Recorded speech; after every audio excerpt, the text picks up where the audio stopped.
Goodbye, 2023. It's been a year of change for me, I tell you.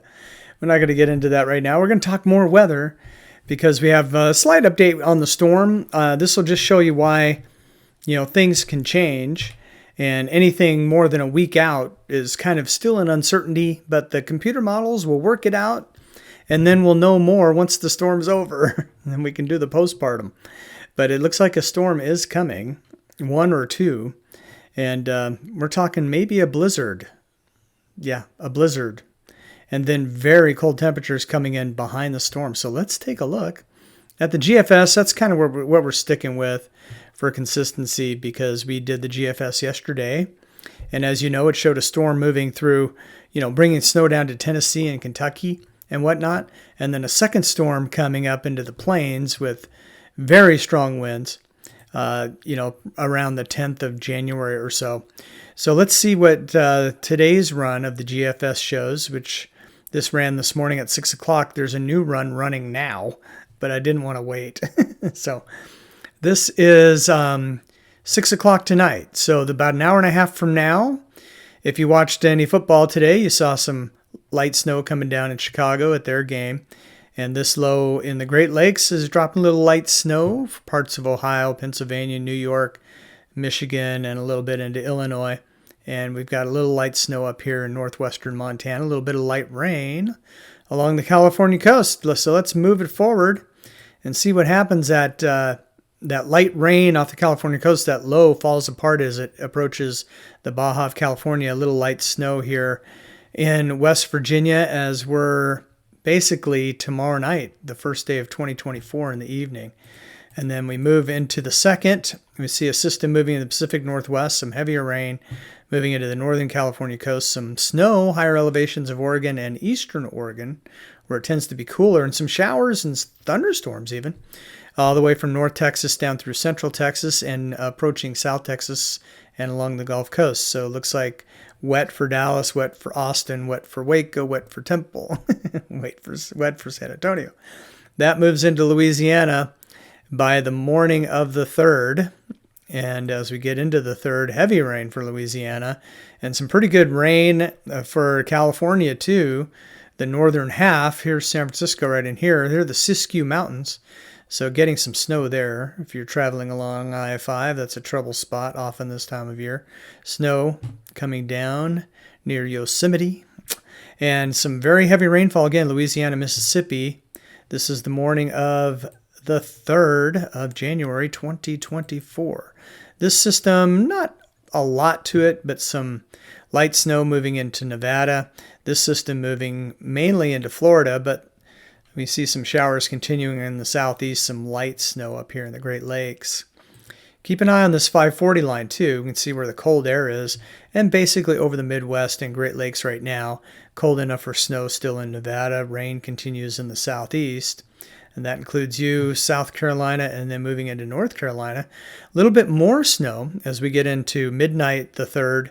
All across Pennsylvania into West Virginia, parts of Ohio and Kentucky, seeing this light snow. And let's see, we continue on. This low continues to hug the California coast and weakening. Some light snow moving into the Four Corners, light snow continuing along the Appalachians. And this storm really cranks up, but it's off the coast far enough. It doesn't seem to have any effects here except for maybe some wind.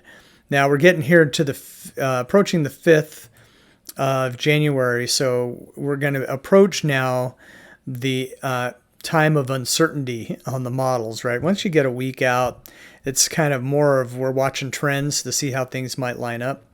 But still, the morning of the 5th, we seem to have a little bit of system down here with some scattered snows across New Mexico. And that's rain, it looks like, for El Paso, some heavy rain coming into the Washington coast, looks like approaching Oregon, and sure enough moving in. And we see more snow, light snow, busting out near Amarillo down to Clovis to near Roswell. I lived in Roswell long enough to know that a lot of times you get frustrated in this scenario. It's just north of you. Fort Sumner's getting snow, but you're not. I don't know. We'll see. It's going to be close. Again, we're the 5th, so this is 6 days away. We see some big rain showers busting out now across Oklahoma and Texas. Some scattered snows across the Intermountain West moving into Idaho and Montana. And this system, getting its act together, this is the one we showed you yesterday, I think, that was showing some snow for Tennessee. I think that this one's a little further north, so we'll see how this goes. But some heavy rains now, Arkansas, Louisiana, the morning of the 6th. So take this again with a little bit of a grain of salt, and we'll continue watching the runs and see how these pan out, if we get any consistency. But this time the storm's a little further to the north, so Tennessee, you're getting rain, some heavy rain, and then Mississippi moving into Alabama, we're seeing snow on the north side. Looks on the lighter side for Iowa, a little heavier across parts of Missouri and into Kansas. And then as we go, we see some really starting to get its act together here across Tennessee, northern Tennessee. A lot of rain for Kentucky, Tennessee, a lot of snow for the southern half of Illinois, and also getting back into Missouri, light snow busting out, Iowa and Minnesota and Wisconsin, also into Ohio. And again, scattered snows for the Intermountain West, rain along the coast. And this low, this is really some pretty good snows here coming into Indiana as well. Indianapolis getting it. Most of Ohio, Cincinnati rain, but Columbus rain, snow, sleet, you name it. And Cleveland squarely in the snow. And then, this trailing cold front with some scattered storms and heavy rainfall across North Dakota and then off the coast, or North Carolina, and then off the coast trailing into Florida. This is almost the 7th of January. So that system exits. You see what it does here. It gets pretty strong, pretty close to New York City, or just off of Long Island, And north of that, we're getting some snow and some very heavy winds here too. So you've got the onshore winds, you've got the heavy snow, Boston getting hit hard, and back into New York and Pennsylvania as well. And then, so a little bit of a nor'easter, you could call it.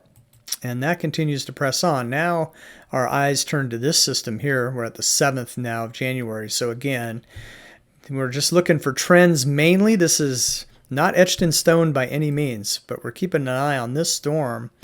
And remember, yesterday I commented, snow in El Paso. And this is showing snow in El Paso on the 8th. So this is midnight on the 7th, moving into January 8th. And you see this low starting to form. We're starting to see more snow now moving into the plains out of the Central Rockies. And some snow is very far south in Arizona and also into New Mexico. Deming getting snow. This could be one of those rare snow events for Tucson.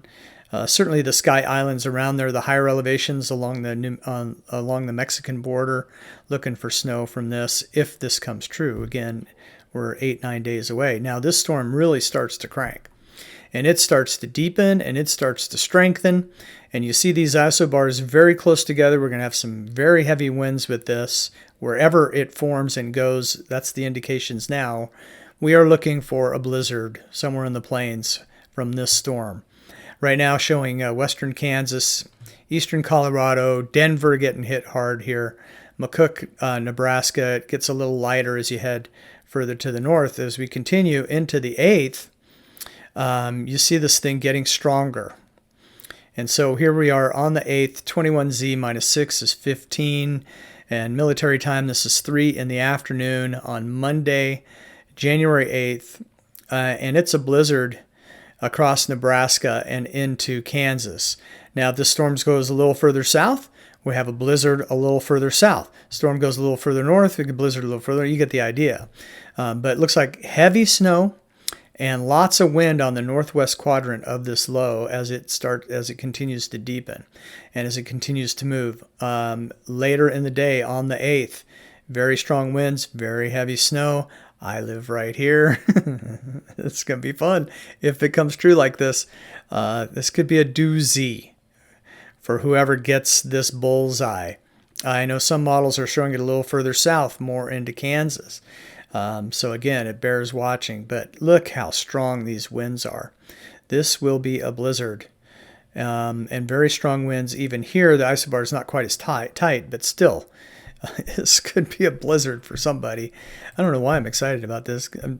I haven't been in a blizzard yet. So I love weather. That's the thing. People who live here, who grew up here, are like, oh man, it's not good. But I'm kind of looking forward to it. But no matter what, none of us are in control. So we might as well enjoy whatever happens. Meanwhile, I'm kind of ignoring the rain side of the storm, but we've got some showers and some strong storms, I do believe, in the southwest, moving through Tennessee as well, North Carolina, South Carolina. You could see some severe weather out of this deal, while the blizzard rages into the plains and into the upper Midwest. The snow lightens up, but the wind strengthens on the backside here where I live, and then back into Nebraska as well. This is the morning of the 9th, Tuesday the 9th. And we've got a nasty, icy, snowy mix moving into Pennsylvania with this. And the Great Lakes now starting to feel the effects of this low. A 988 millibar low is strong, and as evidenced by, again, these isobars getting so close together. Meanwhile, the 540 line way down here near Midland, Texas. So cold pouring in behind the system. I'll show you those temperatures here in just a second. And then the storm is still pretty strong, but moving up into Canada. Ahead of that, we're seeing a lot of rain, heavy showers, and maybe even some storms moving into places like New York and Pennsylvania, places you might see snow this time of year. So interesting, there's going to be a plains blizzard, it looks like. Exactly who's going to get it and who's going to get hit how hard, we'll have to wait and see. How much snow, we don't know. This particular model run of the GFS is showing a lot of snow, and a lot of blowing snow, and a lot of drifting snow, and a lot of blizzard snow. So, all right, here are the temperatures on the 9th. 0Z, so this would be actually January 8th around 6 p.m. So here's Omaha at 31. You see, you get back into the Rockies, and look at this, it's 8 degrees in southwestern South Dakota. Here's a 6. Here's 7. Is that Bismarck, North Dakota? Probably. But meanwhile, it's 27 in Minneapolis. So we've got a very strong cold front here and some very cold air here pouring in behind the system. Now you're going to see daytime temperatures and then nighttime temperatures. So it's going to fluctuate a little bit. But you can see these single digits moving into Denver. This is midnight on the 8th. And that cold air, see, this is the daytime now. So, but during the day, so 21 minus 6 is 15. This is 3 o'clock in the afternoon on the 9th. Omaha is 12 degrees. Sioux City at 10. A lot of single digits and teens across Montana in the afternoon. Wyoming, single digits in the afternoon, teens across Colorado. You get the idea. So this is really cold air. And then as we get into the overnight hours, so this is midnight on the 9th, single digits and below 0 across this whole area of the country. I'm an hour from Omaha, 4. We're usually a little colder here in Harlan, so probably around 0. On the morning. Now again, this is a week and a half out, so take this with a grain of salt, but also pay attention to the trends. It's going to get cold. Will it be 5 degrees below 0 at 6 o'clock in the morning on the 10th? Maybe. And then you see the cold air starting to move to the east, but also moving very far south. So this is midnight on the 10th. Temperatures in the 20s, dipping all the way down here into Austin, approaching San Antonio. So cold temperatures. Let's see if it makes it to the Gulf Coast. These are back to the daytime, so that's why it jumped. So we're talking, this is noon on the 11th, but very cold still, below 0 across Wisconsin at noon.